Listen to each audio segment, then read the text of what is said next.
ফুটবলের শ্রেষ্ঠত্ব কি শুধু একটি ট্রফি দিয়ে মাপা যায়?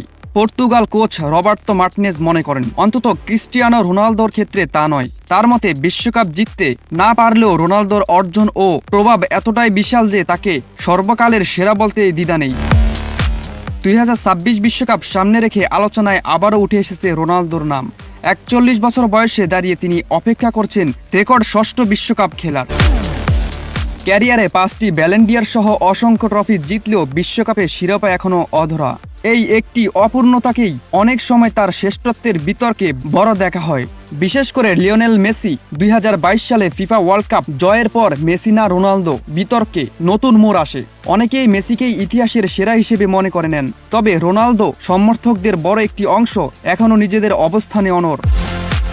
মার্তিনেজের মতে একটিমাত্র ট্রফিকে কেন্দ্র করে 2 দশকের বেশি সময়ে ধারাবাহিকতা ও প্রভাবকে খাটো করা ঠিক নয়। তিনি বলেন, রোনালদো দীর্ঘ ক্যারিয়ার, শারীরিক সক্ষমতা ধরে রাখার মানসিকতা এবং প্রতিনিয়ত নিজেকে উন্নত করার তাগিদই তাকে অন্যদের থেকে আলাদা করছে। জাতীয় দলের অনুশীলনে রোনালদোর কাজের নৈতিকতা কাছ থেকে দেখেছেন মার্তিনেজ। তার ভাষায়, বিশ্বকাপ জিতুক বা না জিতুক, রোনালদো ফুটবল ইতিহাসে নিজের জায়গা আগেই পাকা করে রেখেছে। তারুণ্যের জন্য তিনি কেবল একজন তারকাই নন, বরং একটি জীবন্ত উদাহরণ কিভাবে পেশাদারিত্ব ও পরিশ্রম একজন খেলোয়াড়কে দীর্ঘ সময় শীর্ষে রাখে।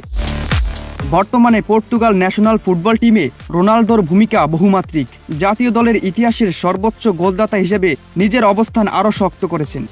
শেষ 30 ম্যাচে 25 গোল তার ফর্মেরই প্রমাণ। ক্লাব ও জাতীয় দল মিলিয়ে রোনালদোর গোল সংখ্যা এখন 964।